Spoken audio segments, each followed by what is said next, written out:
Welcome back to another episode of Keoni Chats, and happy holidays, as by the time this episode airs, we will be 4 days away from Thanksgiving.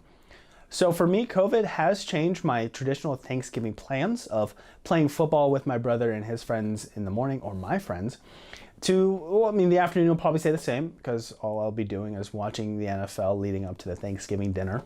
But usually from that midnight to 1 a.m. time frame, my brother, myself, and a friend usually do a little Black Friday shopping. So I know that is frowned upon amongst some people, but I am human. I want to see how much less I could pay for an item versus full retail price. I did leave one Black Friday shopping trip with a Nerf gun, so I think that was a very good investment for me. Had that bad boy for about 3 years before losing it going to college, so who knows, maybe this year it's time for another Nerf gun. So this will also be my last episode of November, as I'll be taking the week off to celebrate the holidays. I will be returning on December 5th, that is a Saturday, with a brand new episode, and I haven't had the interview yet, but I'm very excited for it. It's gonna be great. As my guest, we've had a little bit of interactions. We knew each other, but obviously like the same MO. It's like we have small interactions, but I want to explore it more. But she's just absolutely she's a treat. So this week though, my guest is Katy Weaver, and Katy and I have never talked before. This was our first conversation ever. And I have to say, it was an absolute delight. And so this is actually her second podcast she's been on. I know I'm not her be number two, but so when it came to, I listened to the first podcast she was on early in October, and I took some notes. I figured out what she talked about, and I knew what I didn't want to ask her. I knew I was going to bring it up. I was going to ask one thing about it, but I knew those were topics that she already talked about. She already diverged. And for me, when it comes to, not just like a second interview, but just another interview, I want to ask something different. I want it to be different. So let's take the Dylan Vibes situation, where I accidentally deleted the episode, so he came back for a follow-up, but all the questions were different. I mean, maybe one or two were the same, but majority of it were different because I wanted a different response. I wanted a different feel as he answered the questions, and I wanted to, feel a new type of connection. So that's what I did with Katy, and I gotta say, she did mention in that previous podcast that she has a very strong personality, a very outgoing personality. So learning about that and then going into the interview, and feeling it, and really just feeling it, even though it's like through a screen, like you could feel that she's excited. You could feel that she is, invested in what's going on and what's being talked about. So that was a lot of fun for me, and that was also just very energetic for me. Just it made me want to be more in the interview, or just engage more. Like I try and engage as much as I can in each interview, but for my interview with her, it was just like, ooh, okay, she's excited, I'm excited, let's rock and roll. That's the kind of mindset I went with. So this, check it out. The interview also went into a different direction than I thought, because originally I thought it was just going to be about her interests, and obviously that's what the episode's about. It's about a person and their interests. But we talk about mental health, and as someone that likes to think about those things and how I can learn something from my guest and improve myself, that was very enlightening and delightful part of the conversation. So check it out. She has a lot to say, and I'm very happy to have her on the episode. So before we dive into that, I'm about 2 years away from catching up in the DC Animated Universe review, which is crazy to me. So I am working on the final film for 2018, and who knows, maybe by the time this episode comes out, I'll have it done and it will be out to the public. So, but at this point, still working on that last film. So if you want to check that out, go to keoniconlu.com, KEONICONLU.com. If you're on your phone, click the menu button. If you're on a laptop, go to the blogs tab, select the DC photo, and that should take you to each entry broken up. So it's broken up to, like, let's say 5 to 6 films. So you might see some entries with 1 year, some with 2 years, but I try to capture it all. So let's say like 2016 had films, because usually 5, but then if there's a 6th film, I'll just throw it in there because why not? Just get it all done. It just doesn't make sense to me to have one film from one year carry on to the next entry. So check that out. And even if I'm wrong, or even if you like what I said, I want to hear from you guys. I want to hear from the people that read it. And even if no one reads it, I'll still keep doing it because it's a lot of fun. And it's for me, really. So growth is another thing I love to think about. I love to approach because, you know, I was complacent for a while. I'll admit that. I was complacent about, let's say, work, or maybe a relationship, or maybe a partnership or vendorship. So I have so for those podcasters out there, an RSS, or those people thinking about podcasts, an RSS, think of it as like a home base where you upload your episode, and then sites like Spotify or iTunes, they pull the episode from that RSS or pull it from that home base. So I've recently moved my my home base to another location where I can finally, I've been trying to get this forever, get individual photos for podcast episodes. So if you have been a guest of the Keoni Chats previously, go back to any platform you use to listen to the episode.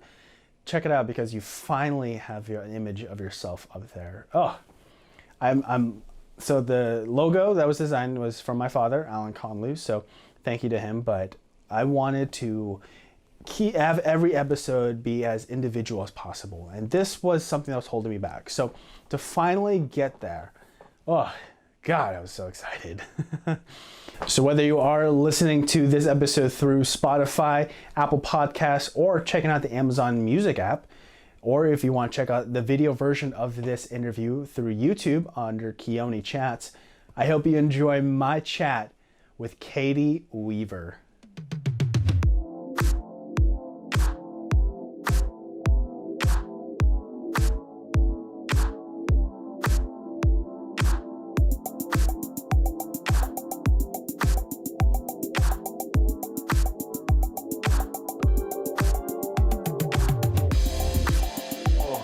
The fans of Keoni Chats have a very special guest, a very blonde, that's not blonde anymore, you were blonde, but now you're purple, or what color is that? Because you have just recently changed your hair, Katy Weaver. I think it's kind of like a fuchsia, I feel like is maybe the right color. It's not quite purple and it's not quite pink. It's like somewhere in the middle there. Yeah, so you were, okay, so I believe you were blonde before that, right? Or were you like a little bit of like the darker brunette? Because I know you've changed your hairstyle a few times throughout the years. What led to this choice? So like growing up in high school, I always had really long brown hair and I never dyed my hair ever. And then after college, I first cut my hair all off and I had like a pixie cut, and that was like really liberating. I don't know for anybody who's ever had super long hair and then gone super short. It's a very like life-changing experience. Even though it seems really silly, it actually, people perceive you very differently. And I feel like I've been back and forth between like a pixie cut and long hair. And then just in 2020, I was like, screw it, I'm gonna dye my hair all the colors. And so I went platinum blonde. And then I've been like kind of purpley pink, and then back to platinum, and now I'm back to pink again because I finished my wedding season at the end of October, and I was like, I'm gonna go back to all the colors while I'm not shooting weddings during the winter to cheer myself up. So, well, Portland's very much of the like unique, and they'll do some outrageous kind of wedding ideas. Yeah. Do you think though, if you had this hairstyle during your wedding season, you would maybe have an uptick in people requesting your services? I don't know. It's possible. I just know that like in January this year before COVID, I actually photographed a wedding. I don't know if you remember Emily Duncan from Sunset, but I photographed her wedding in New Zealand, and it was a big wedding. It was like almost 200 people. And I had accidentally kind of dyed my hair purple right before that. And so it was very similar to the color it is right now. And I was like the only person at this wedding with like a vibrant hair color that was not natural. And it was like all these like New Zealanders and rugby players. And I stood out like a sore thumb. And I think it's more the fact that as a photographer, it's like good to kind of like blend in and like be a part of things. And I felt like very like everyone's looking at me. My hair is like a highlighter purple.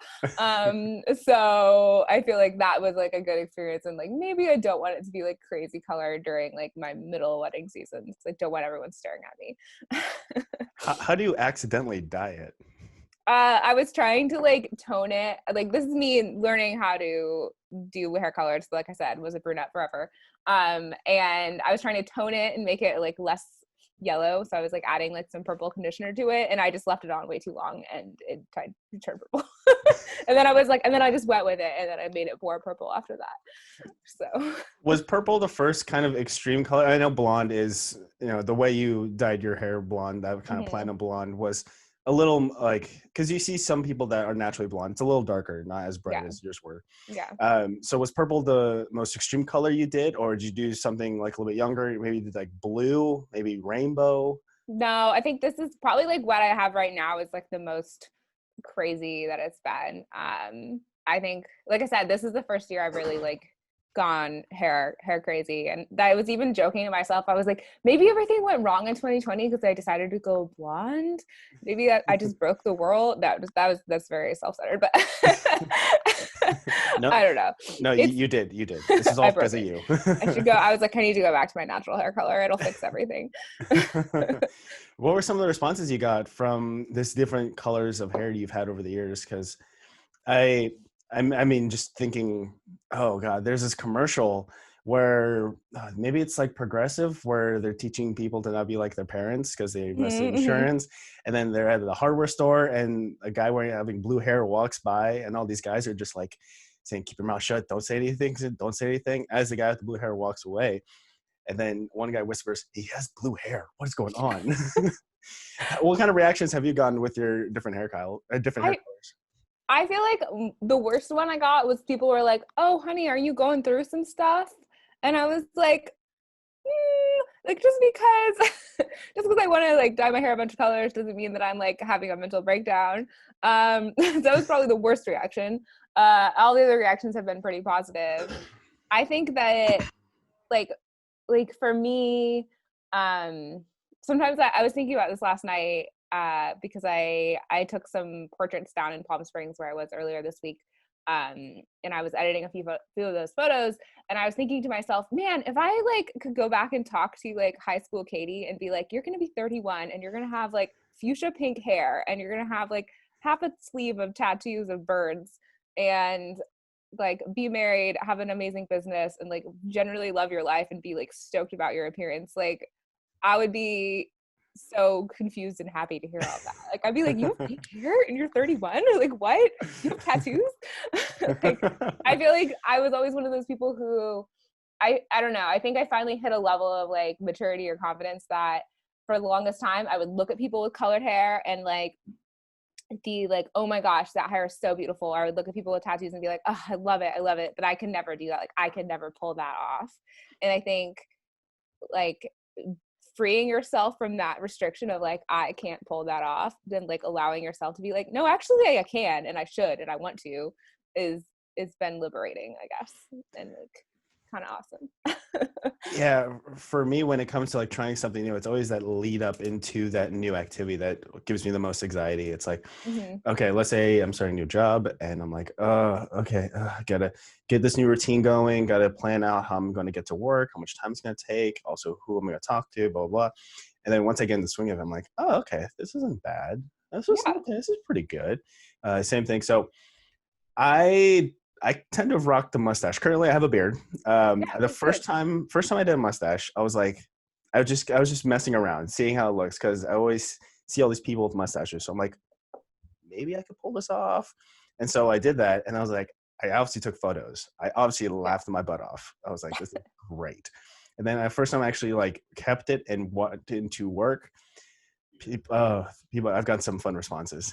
And one woman that is like, let's say in her 70s. Yeah, let's say 70s. She and I worked on like an island together. Everyone else is in the back because you had to go through a hallway.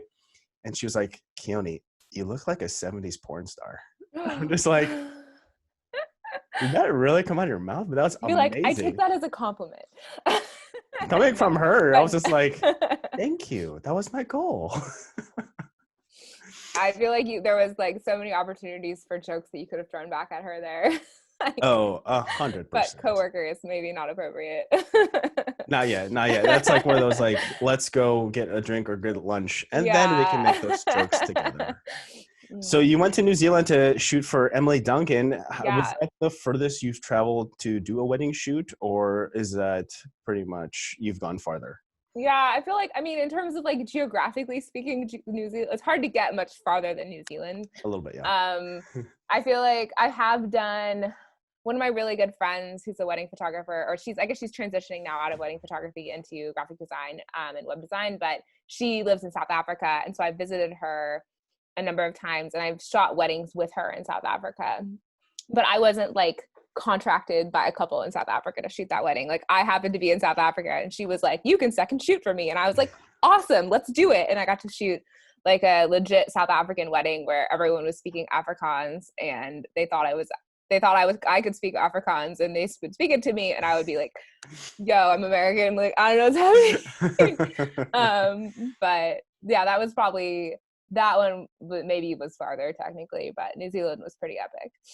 Yeah. So you were saying that you as a photographer, you need to be in the background, blend in, but Mm-hmm. how much of your presence do you want to be felt in weddings? Because obviously you have to coordinate some shoots as far as like the first viewing of the bride and groom, depending. Mm-hmm. And also, in this scenario where a bunch of, Africans are talking to you and, obviously their attention is getting drawn from the wedding to you. How much of that do you are okay with being in the garnishing a little attention? How much of it is just like, I need to focus, please go away? I feel like I'm naturally an extrovert. I love being around people. I love meeting people. I love hearing their stories, like very much down with that part of my job. I'm not like an introverted, quiet photographer that like, it just watches quietly. Like I wish that I could be that way, but I am not that way at all. Like I definitely inject some personality. And so like, I'm working with people who like me, for who I am. They like my style. They know like what my personality is like. And they're not like, oh my gosh, she's too loud or she's too something. So that's, first of all, there's that. But I don't know. I think I'm okay with, I make a lot of jokes. Like I'll joke around with the wedding parties and I'll like joke around with the bride and groom. And I get really excited when there's like a really amazing lighting and I'm like, oh my gosh. And I'm like very excited and happy. But during times of the day that it's not appropriate to do those things, I am like very much want to be in the background. Like during the ceremony, I don't want people staring at me. I want to be like quietly moving like a ninja, like all around, like documenting everything. Or even during like toasts or cocktail hour, like I don't want to be the center of attention at all. Like during the times of the day where I have more control, like my personality will come out a lot more. Like during portraits, and like group photos and stuff like that, where I'm like confident, really like being a leader. But during the other times of the day, I'm like, okay, don't look at me. Like I don't want you to, it's not about me. It's not about me. So Could you invest in an actual ninja outfit? I mean, I do wear like a black bodysuit. That's not a bodysuit. It's like a black jumpsuit, I guess is the right word for it. Like long sleeve black jumpsuit. So that's generally like my wedding outfit. So it's like trending towards ninja direction. I guess in these days, I guess I don't have a black face mask, but I guess if I had a matching black mask, then I would be like getting there pretty close. My masks are white, Yeah. so they're not, but Yet, I heard Target's having a sale, so who knows? no, Maybe this could be the turning point for could you. be photo ninja. So outside of, let's say, traveling to New Zealand, or maybe also including traveling to New Zealand, or just traveling outside of your hometown of Portland, or just going out to the forest, Mm-hmm. how often, or let's say, how do you react when you forget an item that you need for a shoot? Maybe like a light, or maybe you forgot like a lens. How do you adapt to that kind of oopsie doopsie? I'm trying to remember the last time I like forgot something that I really needed. So I'm really It's like I probably haven't like earlier forgotten on anything in a ages. long time. Yeah. Uh, hmm. I feel like I'm pretty good at not forgetting. I mean, like, I think I do travel like so much, or at least up until this year, I was traveling so much for work. that I have kind of like a really solid system. I don't know if, have you ever read the Checklist Manifesto? I have not, but it sounds like that's something I should read. It's a great book. Highly recommend to anybody.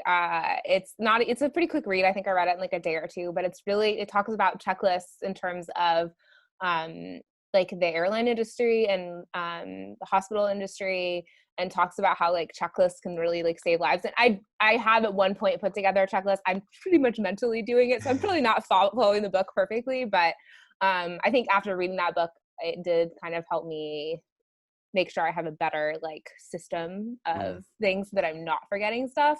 I know that's not the question you asked me, but yeah, I can't like recall a time right off the top of my head that I like forgot something I really needed. Then let's twist the question a little bit, because flexibility, we were talking about that earlier. So what happens if, say, you do forget something, and how do you adapt to working with what you have, since you are able to obviously work with item X that's you left at home?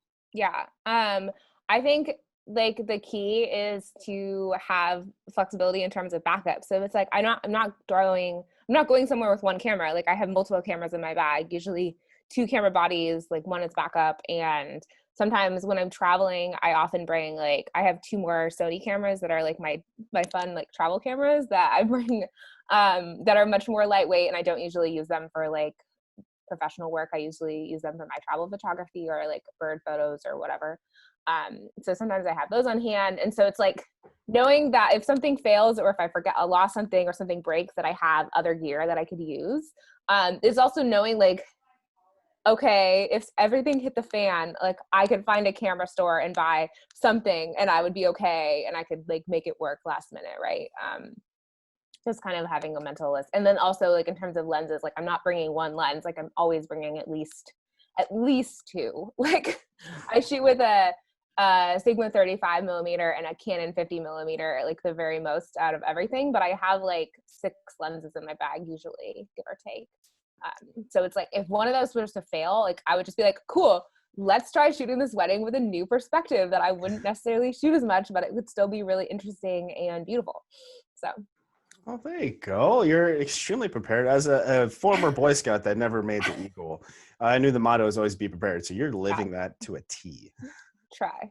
You try. I feel like just as a wedding photographer, like my dreams are constantly like anything that could go wrong at a wedding that my brain could invent ever. I've had that dream in my head and lived through it like already in the last decade. So it's yeah, I try. So for, let's say, the engagement remote shoots, so someone comes to you, let's say myself and a fiance are coming to you and like, hey, we want to do a remote shoot, but we're not sure where. How do you offer that list up to people? Or is this something you just have in the back of your mind? Like, oh, I know this place is great. Let's go here. Let's go here. Or you just slowly suggest it? Yeah. So in Portland and like the general, like Pacific Northwest area, if you and your fiance were coming to Portland and you were getting on Google and you were like, we want to do Portland engagement photos because we're here for the weekend and we came from like Texas or something. You'd maybe actually bring up my website, which would be amazing if that happened. Google is my friend. And I actually do have a list of my favorite engagement photo locations on my site that people can like look through.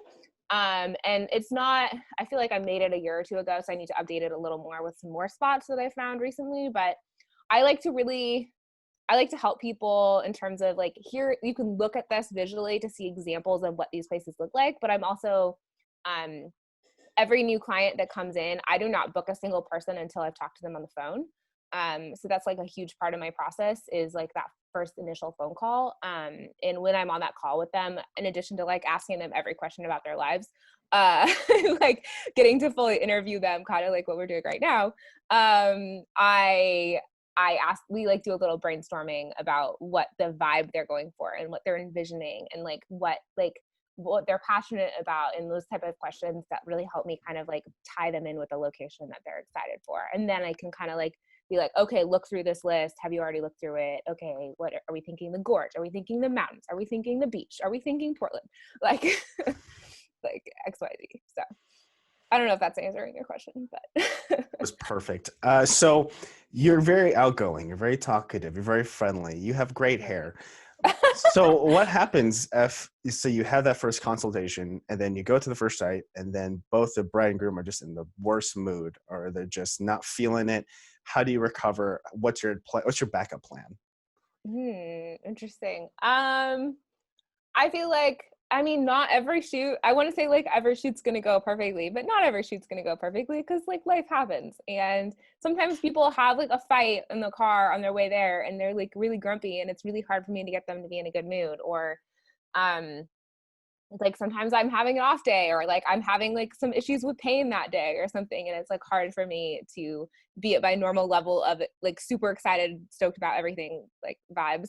Um, so I guess I don't know. I think one of the ways that I help with that is just like the same like Boy Scouts motto, like be prepared. Like I sent like after we have a lengthy phone call that sets expectations and like gets to know each other up front. So they like kind of know who I am. They know what my vibe is. They know what to expect. And then also before the shoot, I send them a lengthy email that goes over everything I want them to bring, how I want them to prep the day of, exactly where to meet me at exactly what time, what to expect about the weather, etc. And so all these things that like leading up, so like they're setting me up for success if possible. But then like on the day of, I think it's hard sometimes. Most people I photograph have never been photographed before, or if they have, it's been like a studio back in high school for their senior photos. And when a lot of people are nervous about that, but I am happy to explain to them like, listen, like almost everyone I photograph is used to not being photographed. So like I'm used to photographing people who don't know how to be photographed. So if you show up like a model, like ready to be in front of the camera, I'm going to be like, whoa, this is weird. Like I'm used to being the one that's like bossing you around. So that's like, I think that helps people a little bit, but I don't know. I had a shoot recently that it was like a last minute thing where they booked me like the day before because they were just in town for a few days and the weather was like completely uncooperative. It was like pouring rain. And we went out to a waterfall and it like literally just we couldn't reschedule and so it was just drenched. Like we were just completely soaking wet. Like it rained the entire time, like 100% of the time. And we were soaked and they were soaked and I had an umbrella for them, but it was still like it was pretty hard to um it's hard to keep spirits up. Like it was like one of those things where I was like, we're having fun, aren't we? Maybe. I think so. Probably not, but we're trying. But like those photos still like they actually still came out amazing. Like I was still stoked about them and I think they look beautiful. And it was maybe not the perfect experience that I would have wanted, but like sometimes it's like this year, right? Like it's not what we wanted, but it's what we got. you And I took still feel like I was able to make good work. you Have took it. the proverbial lemons and you made amazing lemonade with low Yeah, sugar because obviously we're watching the waistline. of course. So how so in that scenario where you are drenched, we're both Portlanders, so I'm not sure how much you love being in the rain. I know I don't. I get a little grumpy because I'm like I'm wet. I'm not happy. You were in there rain in the cold for X amount of hours. How do you stay mentally peppy and how do you just kind of get through it and just make sure you always have the positivity? Because who knows, maybe you had like maybe you had an argument with your husband leading up to that shoot. How do you maybe check everything at that car door and then just focus on the work? I feel like for me, when I pick up my camera and I start creating images for people, like I'm like very good at hyper focusing. And my husband jokes to me about this because he's like, you can focus, like it's crazy how well I can focus.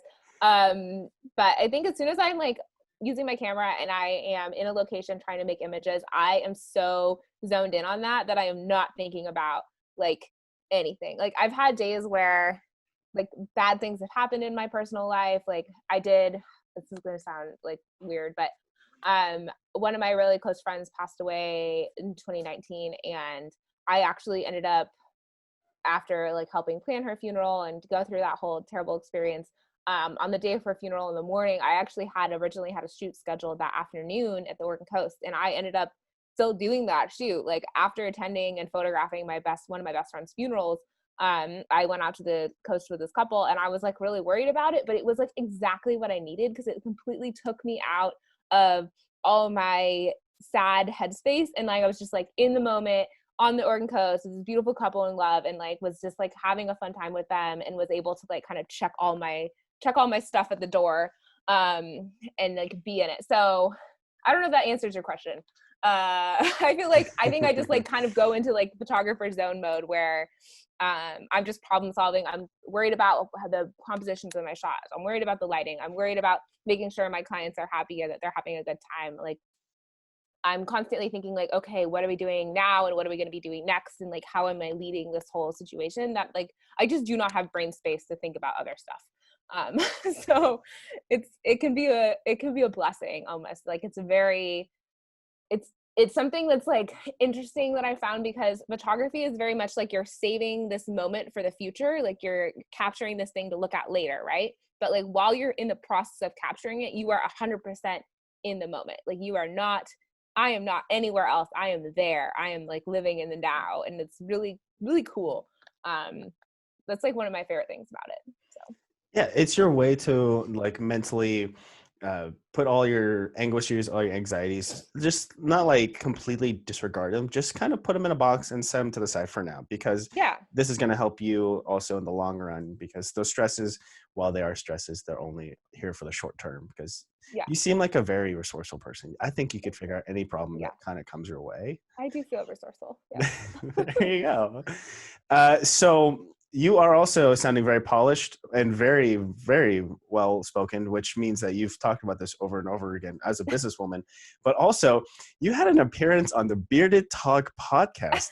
So this is unfortunately I'm not your first podcast. I'm a little hurt, but I think I'm gonna be okay. Gonna be okay. So I listened to the whole episode. I took a few notes there. It was a lot. I was really happy to like, this is kind of, because usually leading up to an interview, I have to like, social media stalk the person any way possible, try to gather information. This pretty much like, they paved the way for me to ask more follow up. That's amazing. I know. I thought it was like, is it bad that I'm doing like 2 in 2 months? So it's like, there's too many podcasts. Like it's just worked out this way. When it rains, it pours, right? How was that experience for you? Because was that your first one, or was that you had ones previously? I have done a couple. I've done Finding Creative Success. I was on that podcast. I want to say like maybe 2017, 2018, maybe it was earlier. I need to double check. And then I'm trying to remember the name of the other one. It's on my website, and I can't remember, but there was another guy that came over and did an interview with me. I think it was more for a YouTube thing than a podcast though. So I've done a couple of interviews over the years, but not the 2 back-to-back like this. I'm always like incredibly nervous, because I personally feel that my strengths are I'm much more visually strong in terms of my like overall strengths. Like I'm really good at taking photos, and I'm really good at making art, and I'm actually a pretty decent writer. But talking is not I don't feel like the most articulate person, so I get pretty nervous when I'm asked to speak for things. Writing, are you just like writing for stuff you do on the free time, or are you actually working on like, let's say, a book, or are you working on something extreme like that? Someday I'm gonna write a book. That's gonna happen. It just hasn't happened yet, but it's on my to-do list. I write for like my blog posts and stuff like that on my website. Like I actually do enjoy that. And I have a background, quote unquote. But my only other job that I've really ever had was writing for, I wrote for the newspaper in high school, and I ran the high school newspaper. And then I went to Oregon State, and I was editor-in-chief of the Oregon State newspaper for a year as well. So I have that little bit of journalism storytelling background. So I do really enjoy, that's like the interviewing part of my job that I really like. I love interviewing people, and I love storytelling, and I like the writing side of that as well. So speaking is more scary. Well, you're sounding fantastic. So if you are trying, you're hiding it very well. So as far as stories, because as a podcast host, obviously storytelling is something I'm always interested in. Mm-hmm. How much of your storytelling that you learned in running the Sunset High School, I can't remember the name of the newspaper. The Scroll. I was going to say the Sunset Times, so that's 100% wrong. And then running also Oregon State student newspaper. How much of that storytelling experience are you trying to incorporate into your wedding photos? Obviously, there's already a big story there as far as the wedding. Yeah. You have 2 people. How much more of story do you try to dive into, or are you just kind of like, let's dig at that story? I think that story has a huge role in everything we do. And I love looking through things proverbially through the lens of a story as opposed to just like, this is happening.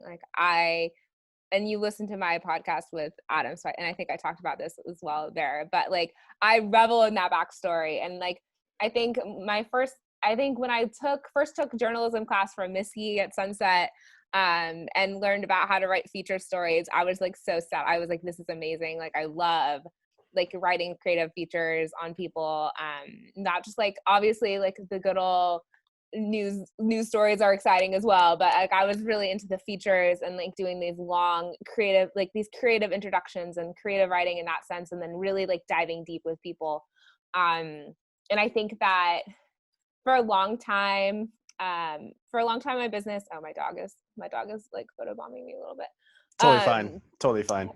For a long time in my business, I kind of just, when I was still like young and learning, I was just kind of like showing up and shooting a thing and trying to like imitate what other photographers were doing, and like hadn't quite found my own like place yet in my own exact style. And more recently, I think I've leaned into that, like that love and passion for storytelling and really like the curiosity about human beings and being able to like have this way of actually like seeing somebody and really trying to see them and not just like trying to take an image of them that feels like, oh, I'm like, this is a pretty image to put on my Instagram. Like that's selfish. Like I want them to feel seen. Like I want them to be like she understands me. She gets my story. This photo like really captures who I am and captures that's I guess in the portrait sense, like in a wedding, like when I'm able to get those little images of various things that are happening during a wedding day that like maybe wouldn't be as obvious to someone who didn't know as much about the couple.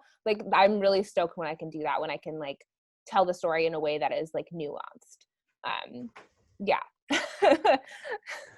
So what has been, I wouldn't say, we don't say the most like powerful comment that you've gotten from your photos that maybe someone from the family said to you, but how do you react, or how do you keep yourself humble when it comes to getting those, compliments? Because I'm sure you get a plethora of them. That's like $10 word for a $20 sandwich. But anywho, how do you always keep yourself humbled when it comes to those bright compliments you get from, let's say, a grandma or a mom or just a brother of the bride and groom? I don't know. That's interesting. I feel like it's not that hard to get like, I feel like it's easy to stay humble about those things because like you are your own worst critic. Like we all know this. Like we are all way more mean to ourselves in our head that other people are to our faces, right? And as like a artist or business person, I'm definitely guilty of that. And I've definitely worked with my therapist on this like so much recently, trying to be kinder to myself. Yeah. But I think that like as a photographer, it is so, and even like regular non-photographer people who have phones, like you've all seen a sunset where you take a photo of the sunset and it's like so beautiful and you try to take a photo to capture it and you just cannot capture it. Like it just doesn't translate. And that's like basically my entire life as a photographer is like I'm constantly seeing the world and I'm like, this is so beautiful, I love this thing, I like see the images in my brain before they happen.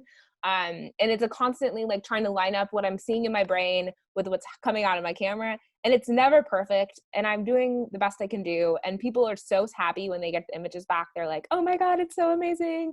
And I'm like so grateful that they think that, but it's still like when I come home from a session and I'm looking through my photos, I'm like, it's not good enough, like it didn't feel this way, like, and I'm so hard on myself already, so that like I feel like I'm not getting to this overconfident level usually because I'm in my head, I'm my own worst critic, where I'm like, I'm glad that they like it and I'm happy that I'm doing a good job, but I still feel like it could be better, if that makes sense. I 100% feel you on that one, because as someone who's, at the beginning of this whole podcasting journey, I remember reviewing my first video and editing. I was just like, oh God, is that what I sound like? And then I'm just like, oh, my lead up to questions were always too fluffy. Like I always have like rambling on. And then, hey, there it is. There's that last question I wanted to ask. So it's definitely been hard. But then once I publish the episode and then I actually get responses from like, let's say family or close friends, and they're like, oh dude, you did really great. I was like, Thank you, but did I? I know I can Yeah. improve. Yeah. It's not like you're not letting it get to your head, basically. You're like, it's validating. It's nice to have validation. And I'm definitely guilty of enjoying validation a little bit too much sometimes. Mm. But that's like, I think this sounds dorky, but I'm like, I really like the Enneagram or however you pronounce it. And I'm an Enneagram type 3, and threes love validation. So I like definitely enjoy that because I feel like I need it and thrive on it, but I don't necessarily feel like it goes to my head. Like I still feel like it's just like, I just need some validating. So going back to the Bearded Tog podcast episode you did, you mentioned that in 2009, when you got into the photography environment, the Mm-hmm. industry in Portland, you said it was very inhospitable. It was cutthroat.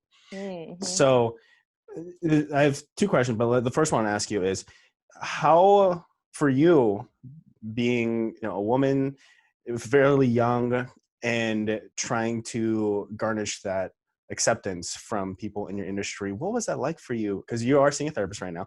How was that for you, like mentally, and how have you progressed from that first little bit of you being into that industry? Okay, yeah. It was, I wouldn't, first of all, I wouldn't describe it necessarily as cutthroat. I would say it was just inhospitable. I feel like cutthroat is maybe not the right vibe. Cutthroat like I implies think more competition that or was like, on me. That was on me. yeah, no, I it's think I okay. added I that. was just wanted to clarify that first. Yep. Um, Sorry. so second of all, it was really hard. Like I graduated, I mean, I started my business 2009 when I was still, I was going into my junior year at Oregon State. And so I was like coming up to Portland in the summers and trying to shoot and book like all during the summer and then going back to school. And then I was like kind of driving up for some shoots during the terms while I was in school. But mostly I was like transitioning from just having like a regular college summer job to being like, I'm running a business for my summer job. And I was like, I think when I first started, I was not even 21 yet. I was 20. And so I was really young, and I was like, I had dirt cheap prices, and I was just like trying to figure it out. As a lot of trial and error. And so I definitely got like hardcore taken advantage of by some clients. I had some really yucky experiences with a couple of like older photographers in Portland that I like won't go into here, but they were pretty yucky. And it was definitely hard. Like I feel like it wasn't like the way the industry is now, like 11 years later, is in Portland is so phenomenally different than it was in 2009, 2010, 2011. Like it was so incredibly different now. Like I feel like it's just become much more welcoming and much more accepting, and it's much more like it's much more female driven, much more of a younger crowd. Before I felt like there was kind of like this wall up between like there was still like a lot of like really traditional older male photographers that were kind of dominating the industry and like more studios. And they were kind of not as welcoming to younger people kind of coming up in the industry and trying to learn the craft. And I think that barrier has softened a lot, and I've made it a personal goal of mine to like help make that barrier go away and help it be much more of a community based like we're all helping each other, and have it be like a positive community where people are welcome in and there's enough work for all of us, and we don't need to have this like kind of like bad attitude towards new photographers, but we can help them and like teach them, and like everyone can win. So. Yeah, and so there's no social media back then. The only one there was probably Like Facebook. I started my business and I didn't even have a smartphone when I started my business. I started my business with a dumb phone. I remember Oh. having to like go and print off maps and like bring the map in my car to like make sure I knew how to drive to my shoot. And then like being like, oh my gosh, one time I didn't have my client's phone number for some reason, and like I only had their email, but I didn't have email on my phone. And so I was like scrambling to like contact them. And I just remember like I was like a late adopter getting an iPhone, but it was like I look back and I'm like, how did I do that? So you could get email on your dumb phone, but it would cost you money, which at that point where you're trying to get into this business, you're like, I don't have $5 a month to offer you. Yeah, it was, I mean, yeah, I think I was on my parents' cell phone plan still, and they were like, no. So the second question following up from that statement was, do you remember maybe the first moment where you finally got that validation from those peers that were in that industry before you? And how'd you feel when you finally got what you're not really seeking, but like would have been nice to have? That is interesting. So validation from like people I respected in the industry, you mean? So like you're still early on in this in your stages, so like still 2009, 2010, Hmm. and then maybe someone that's been in the industry before you, like a long time pillar or someone you've idolized, or just someone in the local Portland area, finally gave you some validation. Maybe it was just like a kudos or something like that. How did it feel for you to earn, let's say earn the respect of those peers in this industry that you work in?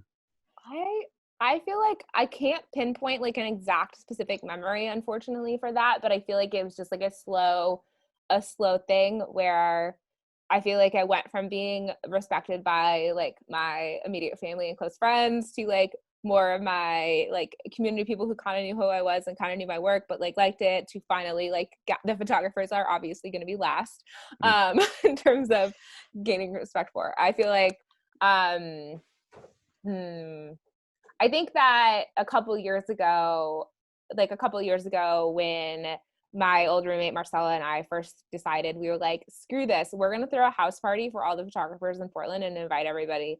And so I was really afraid because I love throwing parties. Haven't thrown any parties recently, don't worry. But I love throwing parties. Rest in peace parties 2020. But I was like, let's do it. I'm really afraid. Like, what if people don't come? Like, what if it's really a disaster? Like, I don't know. But I felt like it would just be really fun if we invited like every photographer we knew over to our house and like had a bunch of like beer and wine and just hung out.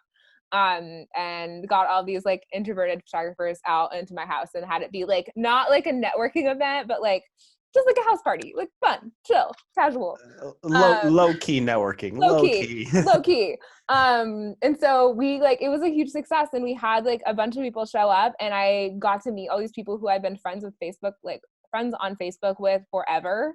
Like one of my really good friends, like okay, I think my own wedding photographer who photographed my wedding, she ended up being there that day, I think. My good friend Christy, who has become one of my absolute best friends, she was there. And a couple other people who are like people who I'd known forever, like I'd followed their work forever, but they all came to my house, and it was like so great to like meet them and hang out as just like human beings. I think, and then from there we like ended up starting the Oregon Professional Photographer Community Facebook group that I'm admin for. Um, woo, in Marcellus too. We did it together. So I think that experience, like in bringing people together and then feeling like everyone was really stoked that I had done that and that we were able to like create this community, and those people from that party that I met, like that I continued to become better friends with, like that like changed a huge amount of friendships in my life. Like it was amazing. And so I want to say that was like 2018, like it wasn't that long ago. It was like maybe Mhm. 2.5 years ago. But that was the moment where I really felt like, okay, like this is a like this is Felt good. you felt better about where you are, and Yeah. just Like, you felt like you're, oh good, I've finally talked to these people that I yeah. idolize from afar. I think that something that's really interesting that was a huge shift for me in my career in the past decade is that like when I was in high school and like early on in my career, I really wanted to like be at the top. Like I was very motivated to be like the best of the best of the best. And I was like, I need to be the best wedding photographer in the world, or the best this, or like I need to make this much money. Or I don't know. I was very motivated by these like arbitrary, like best kind of things. And I think that was very ego driven. And it was actually my husband who pointed this out to me. And I don't know if we were even dating yet. I think he might have just been my friend at this point. But he mentioned to me, he was like, Katie, the people at the top are not usually happy. He was like, you can reach the top, but like if you reach the top, like will you even be happy? And he like had this really interesting talk with me about it where he was just like, are you sure that's like what you want? And it was like, it hit me in the face. I was like, what? Like I'm working so hard to be the best that I'm like, wait, but if I get there, like what will I actually achieve? I don't know. And I think that shifting my mindset from this elusive, like wanting to be the greatest at something that like there's really no reason to try to be the greatest at, or like I originally was like, I want to like win awards and I want to be like a speaker at these conferences and I want to be well known in the industry. And that's like so much ego. Like this isn't actually Did you want a doesn't get TED you Talk? anywhere. Did you Like want to I want host to, your own yeah, TED Talk? I want to host my own TED Talk. Like no, like I think I'm much happier like getting to know my clients on a deep level and like really feeling like I can serve my own community here in Portland, and building community amongst my friends and like having solid relationships with my friends and my family and my husband and my pets and like serving my clients really well and like making a living in a sustainable way. Like those are smaller goals, but ultimately I feel like the like overall happiness in my life of like, oh, I have time to paint and like I will have time to like be the kind of person that I want to be is just that's like a much better, more not realistic, but more healthy, I guess, mindset. Because being financially stable, yeah, I was so stressed about that heading out of college. I was like, okay, I'm working some part-time jobs. I'm not doing well as far as financially, as far as having to have money to pay the rent and then having something to help me survive to the next paycheck. I was struggling paycheck to paycheck. So Mhm. when I finally got a job that did pay well, it was great. But then also that's some of that struggle to like always try to, I don't know, I guess maybe old fashioned where I hear all these entrepreneurs who are like, Mhm. oh, I can help you retire early. I was like, I don't Mhm. want to retire early. I just want to, I'll be calm. I like where I'm at as far as being able to work for a paycheck, have money to save for rent, and then use the extra money to have this podcast and talk Yeah. to Katie Weaver and have these fun hobbies because Yeah. this the struggle is real. I'll always acknowledge that, but it's like it's just like COVID. It's just somewhere you just got to handle it somewhere somehow. Yeah. Stuff's gonna get thrown at you. You gotta keep going. So about so 2 episodes ago, I had a nature photographer named Alex Oh, Nunley, and cool. I talked to him because he also took some photos for the Black Lives Matter movement. Oh, And a awesome. response he got from someone that was looking on his like let's say Instagram feed was, hey, why are you taking Black Lives Matter photos? Because this is not of your niche. This is not your thing. And he was very offended by that. I assume Yeah, you would be too. I would be. But in September 29th, 2016, you did step out of the photography realm and did take some athletic photos for Jenny Jen Meeker. Yeah. Tell me about that shoot.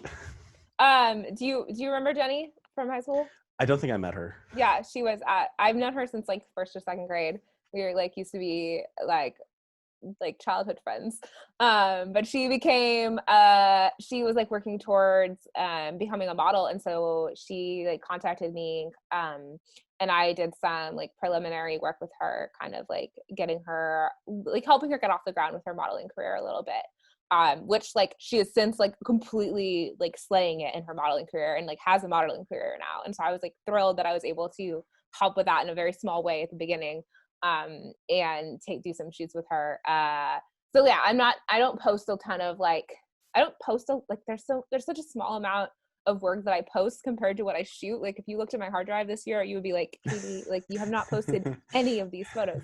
Um, but yeah, it was a really cool, like she was going more towards a specifically like athletic type of modeling, and so we did some like different work that was like a little bit outside of my normal box, which was great. Like it was a good challenge, but it was fun. Like the concept of like posing a human body is still the same, and I was like able to work with her in a really positive way. So what was your how do you prepare for, obviously, let's say not after you talk with the client, how do you Mhm. prepare for a shoot that's an engagement shoot? And then how did you also prepare for this shoot, which is an athletic shoot, which, it's obviously bodies in motion versus kind of Mhm. staying still or walking? I mean, it kind of depends on the client. So for engagement shoots, I've honestly have done so many engagement shoots over the years that I don't have to do that much preparation other than like making sure my batteries are charged and making sure that my camera bag has the lenses I want in it and that everything is in there and that I have a clear SD card that's like ready to go and a CF card and everything's like good. Um, Other than that, like it's mostly just making sure um the client has all the information, I have all the information, and then like every now I'll ask them certain questions like, oh, like sometimes they'll send me a board of images that they're like, oh, this is like kind of the vibe we're going for. But most of the times people are just like, we like your work, do your thing. And so I have it's like in my brain. It's one of those things where you're like, how am I going to do this? And then you just show up and you do it, and you just know, what you're doing. Like muscle memory. It's muscle memory a little bit. Yeah. But a lot of times I will, if I'm feeling like stuck, like I will sometimes use like I'll sometimes use images, like I'll look at other images online as like inspiration and stuff like that.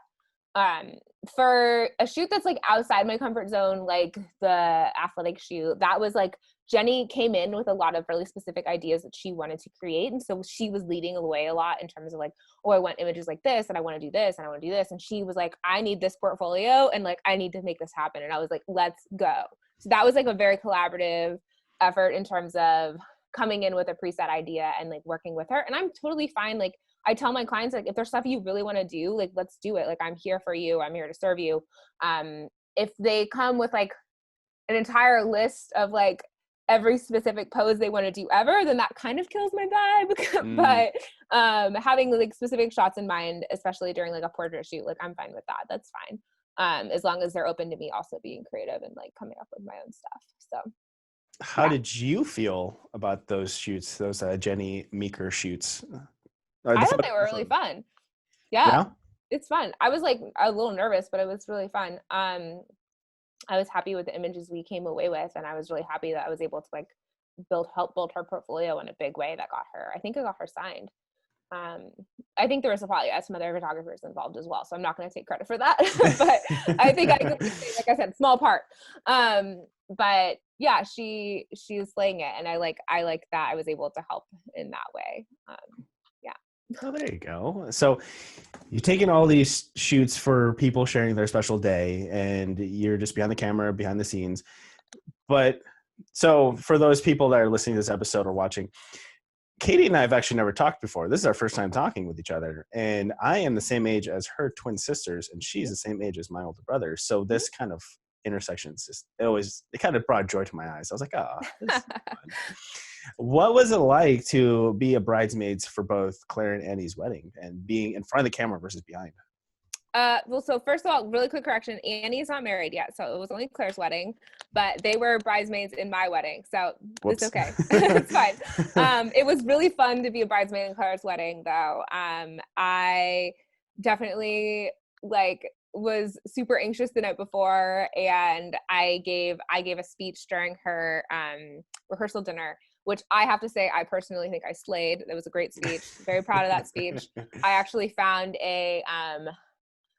did some digging through this like huge box of old like stuff that my mom gave me from my childhood, and I found this book that my mom made. It was like literally like she took a bunch of printer paper and like stapled it together and made a hand-drawn, handwritten book that was called like New Babies at Home or something like that. And she had drawn like these stick figures of my mom and dad, like my mom being pregnant, and then my dad, them going to the hospital and coming back with twin babies. And she like wrote the whole thing, and it was unbelievably hilarious because it was like, the babies will come home, they will cry, they will poop, they will cry. Like, you will be nice to the babies. And it was like me as a 2.5-year-old learning about my siblings that were coming home soon. So it was really cute. And I found this and I incorporated it into my speech at my sister's wedding. I was very proud of that speech, and I was like crying and laughing, and she was crying and laughing. But I had been very nervous like before the speech, like I said, and so I may have had a little bit too much to drink. And then I was very hungover on the day of my sister's wedding, unfortunately. But it was still a very, very good time.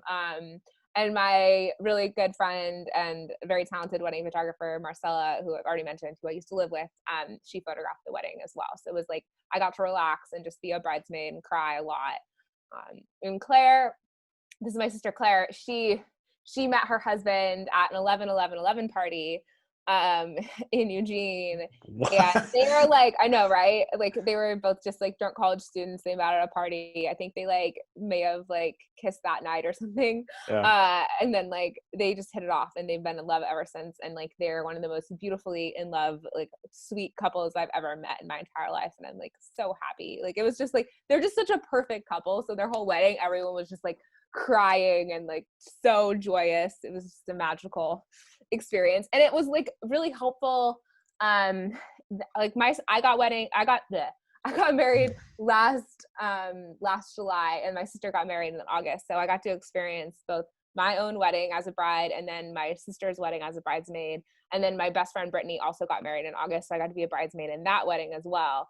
And that was really helpful in terms of understanding my own couples and like how well I can serve them as a photographer.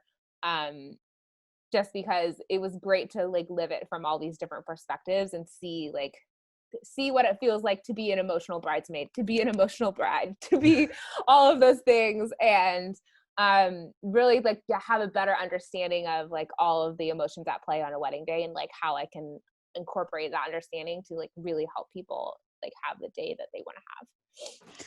So when you were a bridesmaids for Claire, not Annie's, so I'm just also verifying, did Marcel catch any photos of you crying? And Oh my gosh, the face, I know so people's many, crying faces is not the greatest, but so many. I was just like, just crying, like, yeah. I remember, like, I think I just cried, like, I was like really lightheaded, and like I thought I was gonna faint like her whole ceremony, but I was just like, all of the bridesmaids were sobbing because like she came down the aisle and it was perfect, and then like she started her vows with like, I think she started off her vows with like, I hope I die before you because I just could never live without you, or something like that. And it was just like a punch to the gut. Like everyone just lost it. And we were like, Claire, like what? It was like so romantically sad. I don't know. It was like, wow, okay. But yeah, Marcelo got a lot of photos of me crying and like also drunkenly dancing, and it was just a great time. So so those photos of you crying, also seem like a very humble person. So have you showed those off to anyone specific, or are those oh still locked in a cellar door? no, they're all on Claire's Facebook. You can go look at Oh, them.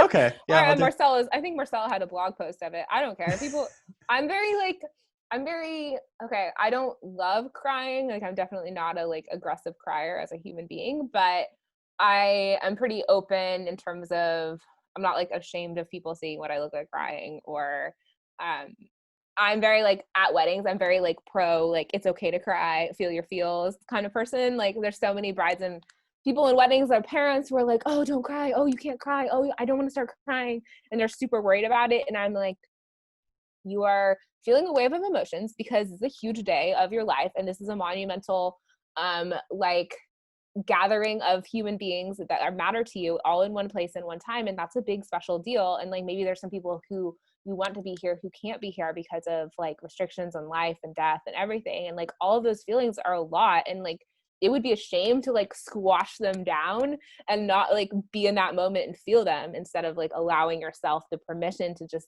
like sit in it and like be present in like this amazing wave of emotion that is on a wedding day. So it's like, it would be wrong of me to be ashamed of crying when I'm so You're, accepting of other people's emotions. If yeah, that you're pro crying. makes pro crying. Now maybe both. I mean, I don't know. Who knows? But yeah, because so I saw a therapist for a while, and then it's kind of helped me open up with my emotions. It helped me be a little more vulnerable, and also probably helped me, be able to connect with people I talk to. Mm-hmm. So as far as crying for me, anytime I need like maybe I'm a little pent up, or just like I'm having a hard time and I don't know how to really get the tears out. A trigger for me usually has just been like, I don't. Did you ever meet John Pelham or Alex Pelham? Yeah. Yeah, I was at his funeral, so then I was hearing his brothers just talk about it. It's just Mm-hmm. that's the trigger, since I'm really close to my brother, so it just if something's like really bothering me, I can't get the tears out. That was my trigger Just for yeah. getting it It's all so out sad. there. And then I did cry at my friend's wedding, and then I was like, this is so weird. I'm not used to. Hey, Kat. I'm sorry. This is Ed. He doesn't understand. What a great segue. So we have both been photobombed by a greyhound named Quincy and a cat named Ed. I was like, Grandma's How not there anymore. how important are your animals to you? Oh, they're so important. I'm such an animal person. Like, I waited. I'm so mad at myself because, okay, I'm mad and happy because for the longest time, I thought I was just a cat person, and I was like very cat person. Always had cats, like love cats. I had a dog growing up with my family, but he wasn't like my dogs, and I was pretty obsessed with him, but not like he wasn't. He was a family dog, mostly like my mom's, and I was like, I got a little tipsy in March or April, and it was like one of those happy hour. We did like a happy hour Zoom call with our friend Ken and my husband and I. And then somehow after that call, he had like convinced me that I needed a dog, and I already had been wanting a dog forever. And I think my husband was in the other room, and I went in the office, and I just got on the computer and like signed up to adopt a greyhound. And it was like 11:30 at night, and I had had a bunch to drink, and I was like, "We're getting a greyhound." I like put down $100 deposit, and he was like, "Okay, sweetie, sure." And then like 3 months later, I'm like, "We're actually like, this is now it's happening," because everything was shut down then.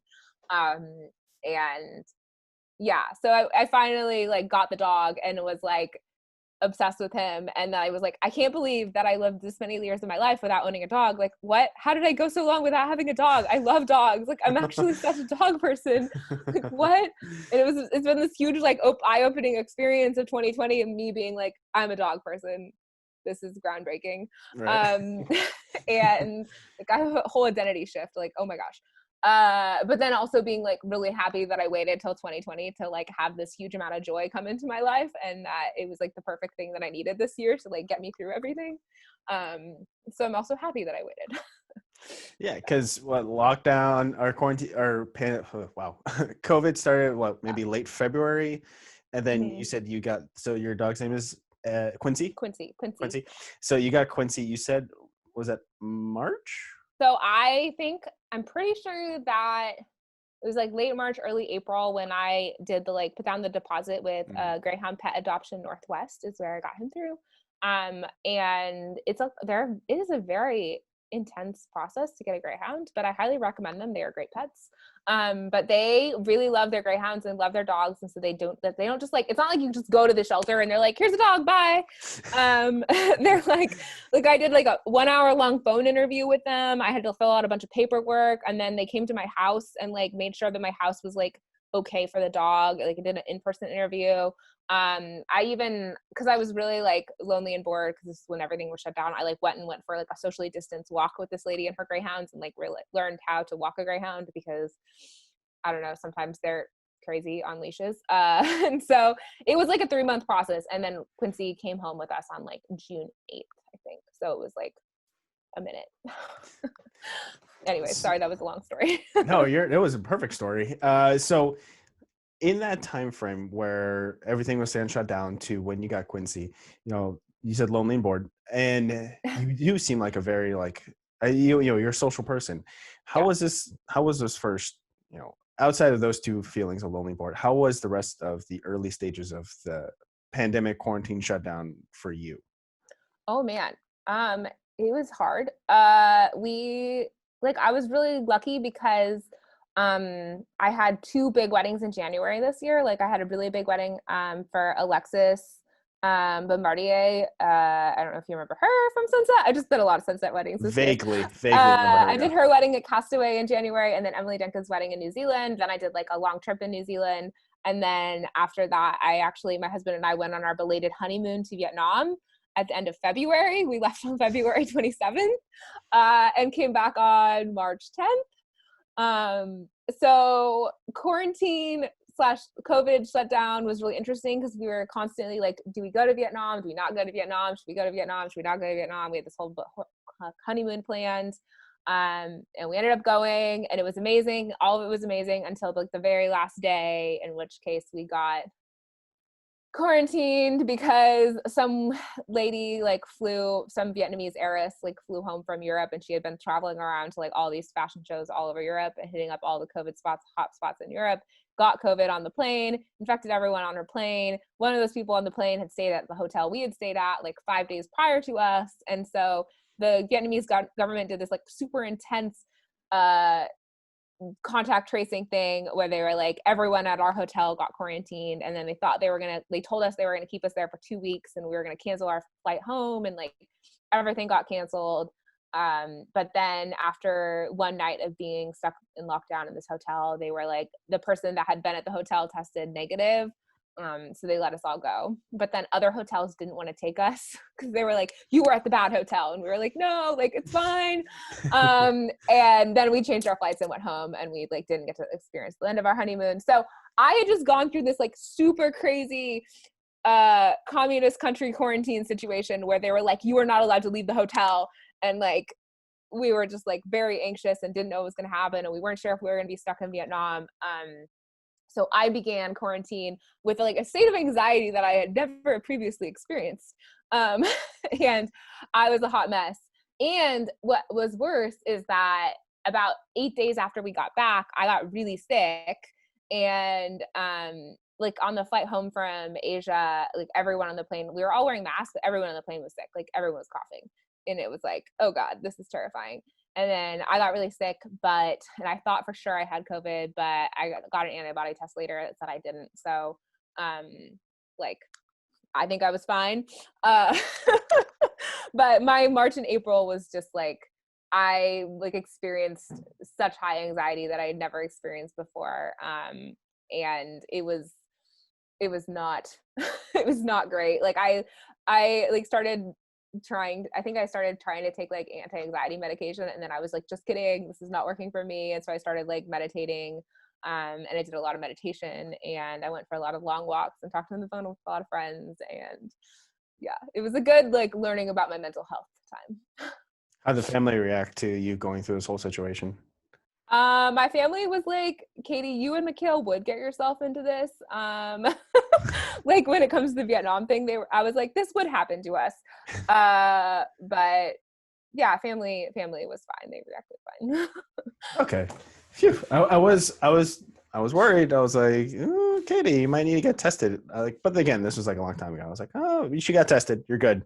You're healthy. That was You're alive. like in March, like you couldn't get tests. Like, Oh, that's I don't know if you right. remember that, but like it wasn't like a situation where they didn't have tests. Like it wasn't like I couldn't even get one in Oregon. So it wasn't really, yeah, it was a weird, I think so what I ended up feeling is I think I got a weird cold, Mm. and I was literally so anxious that I was giving myself pretty much like anxiety attacks where I felt like I couldn't breathe. And I thought it was because I was like dying from COVID, but it was really that I was just having a really bad anxiety attack like all the time. Um, so yeah, it was scary. I didn't like it.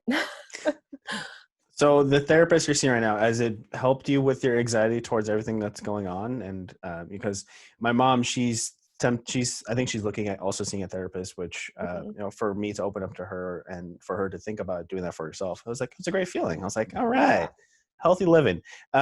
So I know she's been very like her anxiety also has been kind of spiked. More Mhm. like in the beginning, it's kind of gotten a little better.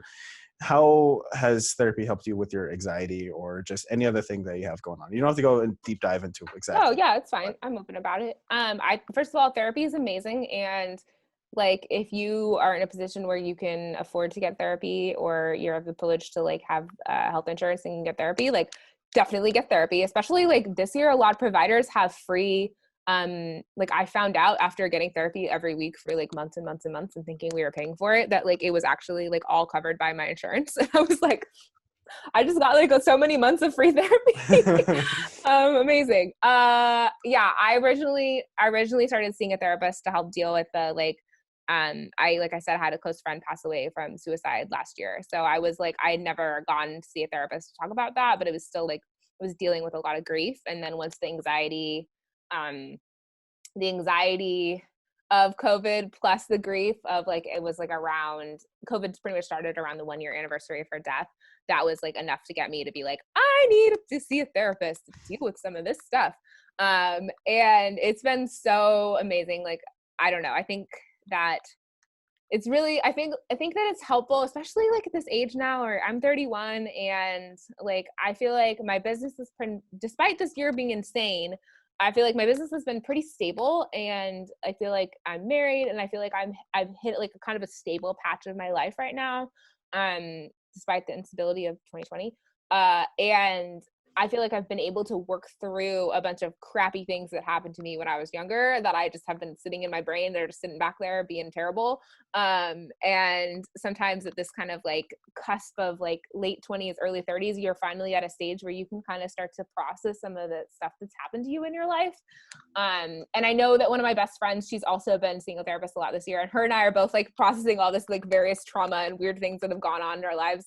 And we'll have like good phone calls afterwards because we're both pretty external processors, so we like to talk about everything.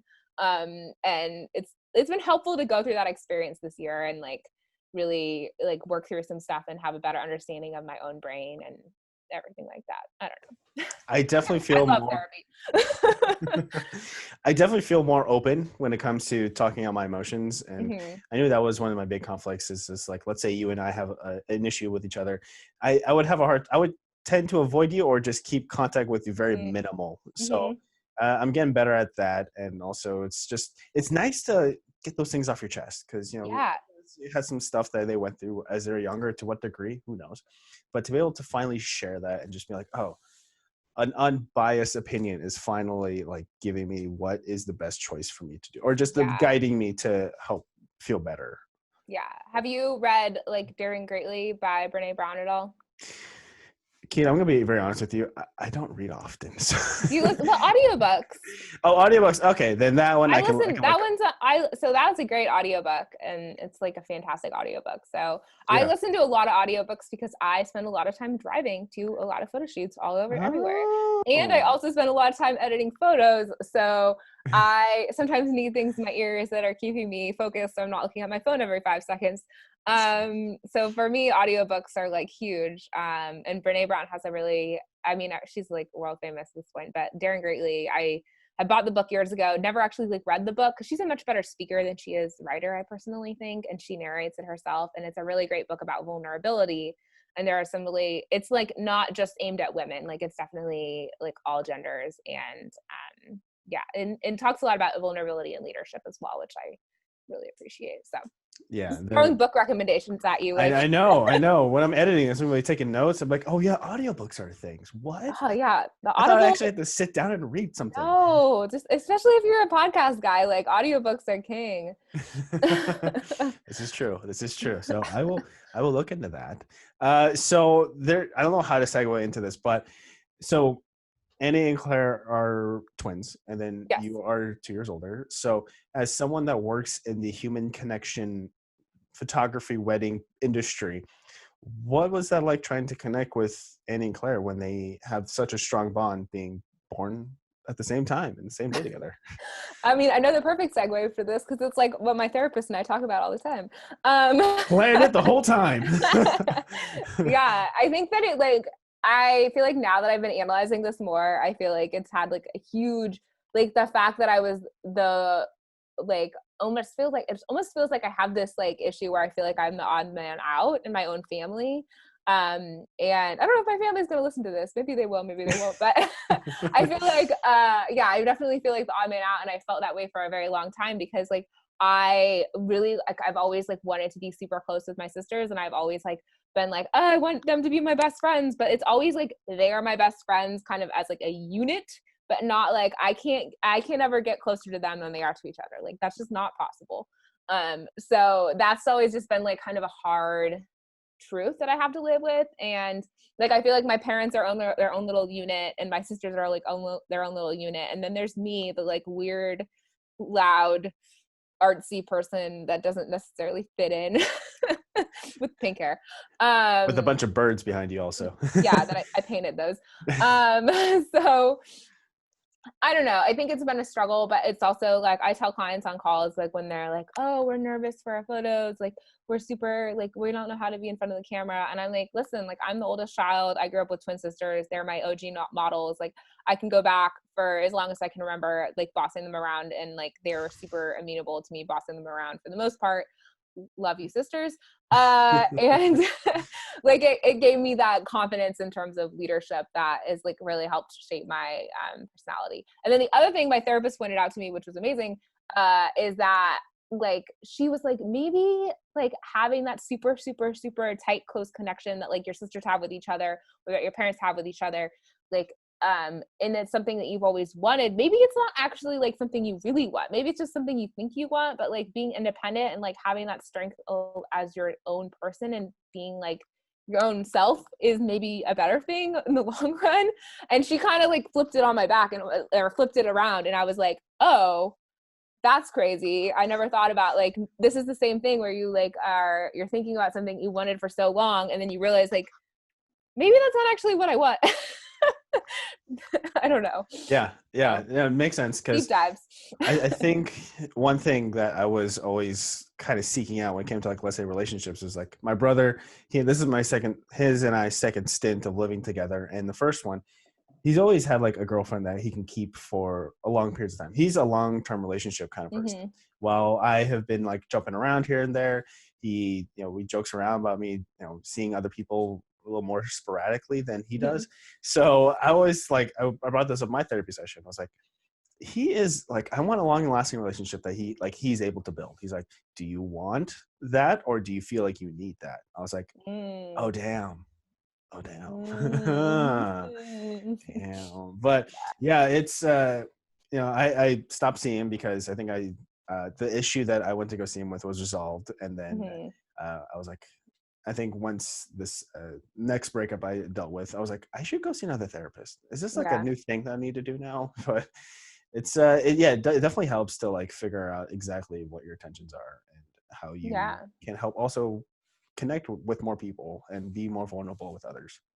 I think it's interesting because I think breakups often get you in the door to a therapist, but like once you're actually in the door, you end up realizing like this breakup happened, but like really there's all these other things that were going on underneath the surface that I didn't realize were going on that probably ultimately like led to the breakup, potentially with Yeah. my own like emotional maturity levels that we like need to deal with here. Yeah. So I don't know. Yeah. The Anyway. floodgates open and the flood Yes. literally just drowned the whole village. Yes. So So, right, there was I'm going to just drop this little tidbit because on your website, you do talk about your experiences as being a bride, as mhm. someone that's been behind the camera. So I don't want to dive too deep into that because obviously you wrote that all out. I want people to Mhm. go check out your website. So I'll plug it in the description below. Um, just what was the most, I guess because I saw the was it reception or was a pre-wedding party you had on the beach, Mhm. and then I saw actual photos from the wedding. So obviously everything seemed very much you and Mikkel. I was like, this is Yes. perfect. This is you guys. What would you say was the most stress relieving part of doing that whole experience and just finally be able to not have to worry about X, Y, and Z because you have a photographer. Let's go back to the photography thing. I'm a little almost scatterbrained, but as someone that's taken photos of a bride and then you now being a bride, did you Mhm. want a certain photos to be taken, or you just like go free range, go crazy? It was really hard because obviously choosing a wedding photographer when you're a wedding photographer who's like looked at every photographer ever, not really, but I've seen a lot of photos in my life. It was a really hard decision choosing a photographer. And so I think that the decision making process was scary. But once I had made the decision and it was finalized, that was like, I was like not worried about it at all. Like that wasn't something I was stressed out about. But like leading up to that decision, that was harder. Yeah, like when Mikhail flew to Guatemala and surprised me while I was on a girls trip in Guatemala and proposed to me there in the jungle, while I was at a national park in Guatemala with my friend Marcella, and he just popped out of the jungle, literally popped out and then proposed to me. And then on the flight home, him, Marcelo, and I all ended up having 3 flights. And so as soon as he literally got on the plane, I pulled out my phone and emailed my friend Catalina to ask her if she would be available to photograph a wedding. Like I literally like watched him like walk onto the plane, and then I was like, I'm gonna email this now. He was like, really? You gonna wait? Really? And then like I went through this whole like mind crazy experience where I was like, what am I doing? I have to reach out to so many more photographers. I can't just email Catalina. Like I have to do all these other research. And then I like got all confused in my brain, and like I really love this photographer named Nirav Patel down in the Bay Area. And I've admired his work for a really long time. And we had like a Skype call with him and everything. And I was like drinking beers on my Skype call, but I was like so anxious during that call because I was such a fangirl of his for so long that I was like, I like have to impress him and be cool and like, be cool, Katy, be cool. And then I was like, ultimately, like his work is very like silent and beautiful and quiet and like artistic and amazing. And I was like, my husband and I make like poop jokes and we are goofy and I am loud and we are crazy. And like, like I like did a full 360, went back to Catalina, like got tacos with her, talked it out. And we were like, yeah, you're like definitely the right fit for us. Cause like she's one of the people who came to my photographer party. And I've admired her work for a really long time. And so I know her as a friend and as someone whose work I love. And I was like, that was such an easy decision. It was like my first decision and I like somehow screwed up my brain and like forgot that I should just go with my gut. And so that wasn't stressful after I like got my head screwed on straight. Yeah. Yeah, I know like when it comes to making second decisions on yourself, you're like, I'm gonna like, even like, let's say you went to a food cart, you're like, oh, I want this one, but I also want this one. And then your friend gets your original choice. And you're like, yeah. God damn it. Foiled again. Yeah, well, Katy, I like to end my interviews with asking a couple hypothetical questions out of a packet of 170.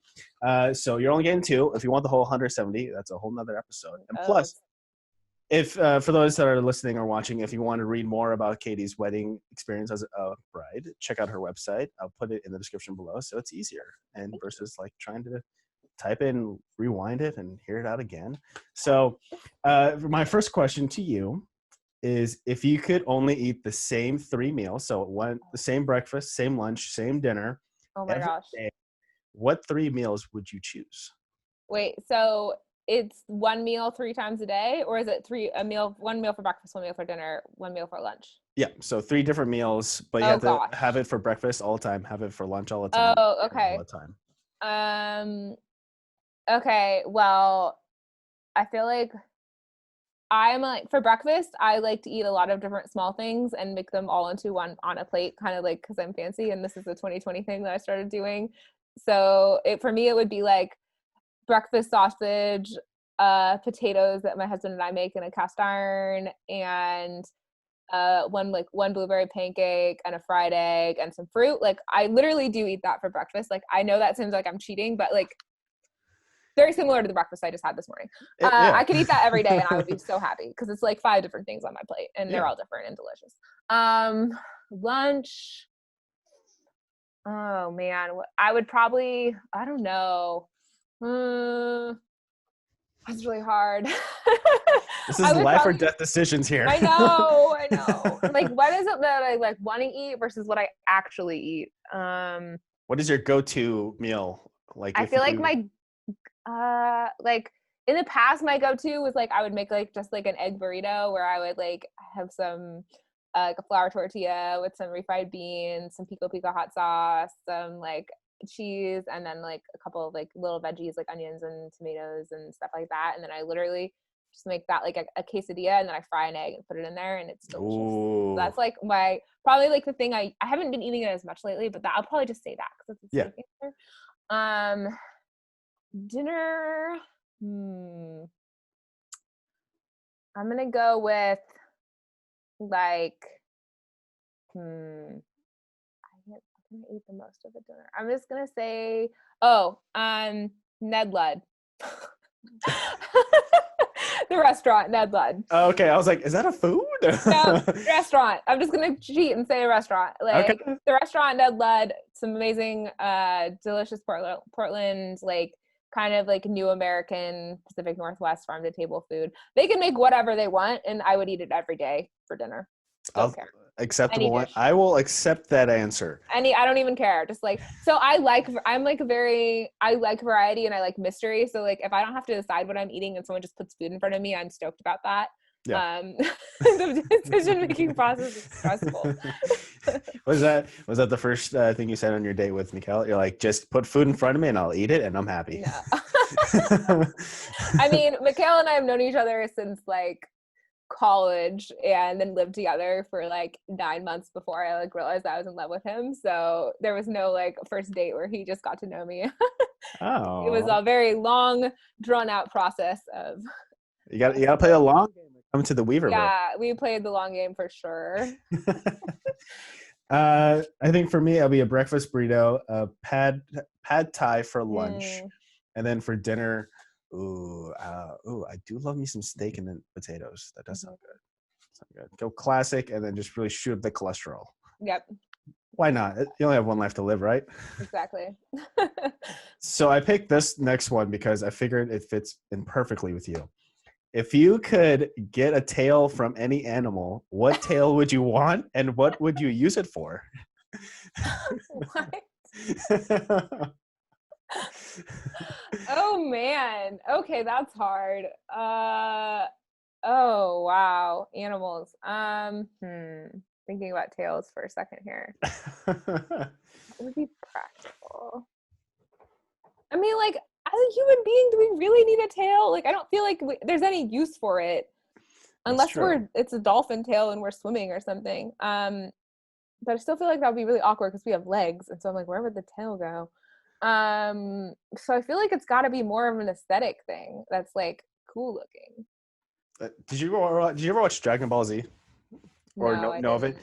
So there's a person, or I guess this main race of people that it follows.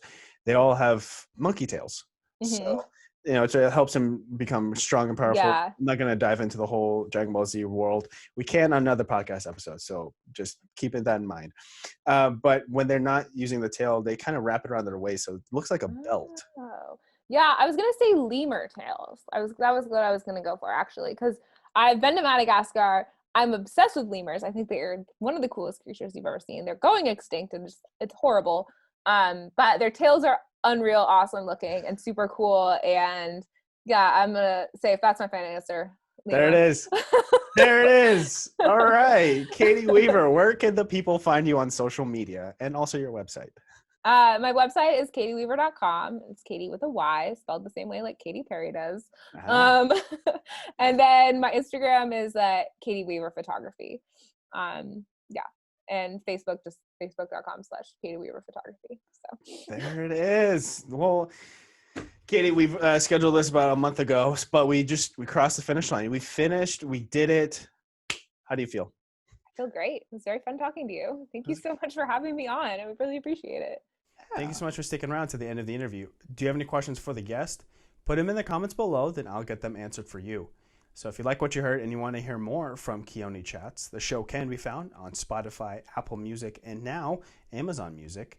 But if you want a video version, you can search Keoni Chats on YouTube, subscribe, and hit the bell button to get notified when a new episode is released. To stay connected with KC Media and Keoni Chats, you can follow KC Media 13 on both Instagram and Twitter.